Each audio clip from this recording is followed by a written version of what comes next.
The story starts with Marie-Laure, a young girl who lives in Paris with her father. The scene is calm and structured, with their house located near the Museum of Natural History, where her father works as a locksmith. He builds models of the city to help Marie-Laure, who is blind, learn how to navigate the streets. The details of their life together are small and careful, filled with love as her father helps her feel confident in her independence. The streets of Paris are her world, and the small models help her build a map in her mind, turning the chaotic world into something she can understand and explore.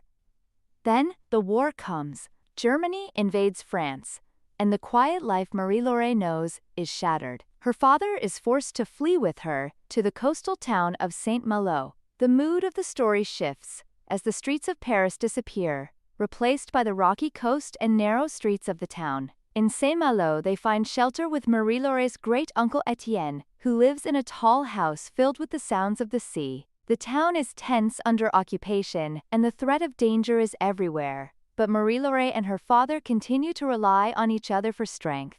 Meanwhile, in a small town in Germany, Werner, a young boy with a gift for fixing radios, lives with his sister in an orphanage. The streets of Werner's town are cold and industrial, filled with the sounds of factories and the harsh discipline of life under Nazi rule. Werner's talent for radios catches the attention of the authorities, and soon he is sent to a military school where boys are trained to serve the Nazi regime. The atmosphere of the school is strict and oppressive, with harsh punishments and the constant presence of violence. Werner makes friends, but he also watches as those around him are broken by the cruelty of the place. As the war drags on, both Werner and Marie-Laure are drawn deeper into its chaos.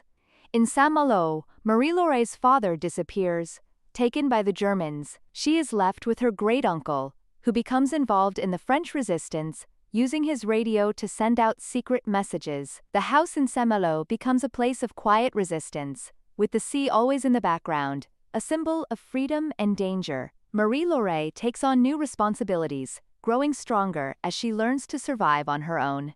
Werner, now a soldier, is sent to track down illegal radio transmissions. His path brings him to Saint-Malo, where he and his unit are tasked with finding the source of the resistance signals.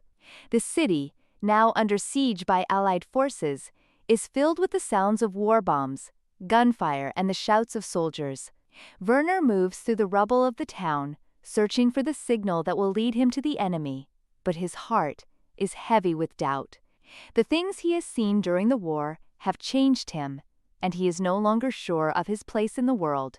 Eventually, Werner and Marie-Laure's stories collide. Werner finds the signal coming from Marie-Laure's great-uncle's house, but instead of turning her in, he listens to her voice on the radio. In the midst of the destruction around him, her voice is a reminder of the world before the war, a world filled with knowledge and beauty. Werner makes the choice to protect her, risking his life to save someone he has never met. The novel ends in the aftermath of the war. Saint-Malo is in ruins, and Werner's unit is destroyed. He dies, a casualty of the violence that he could not escape, while Marie-Laure survives. She returns to Paris, where she begins a new life, carrying with her the memory of those she has lost, and the knowledge that even in the darkest times, there is light that cannot be extinguished. Throughout the story, the locations Paris, Saint-Malo, and the various places Werner travels serve as backdrops to the inner lives of the characters. Each place has its own mood, reflecting the emotional states of Marie-Laure and Werner as they navigate the challenges of war and survival. The detailed settings help to ground the story in the real world, making the experiences of the characters feel immediate and personal.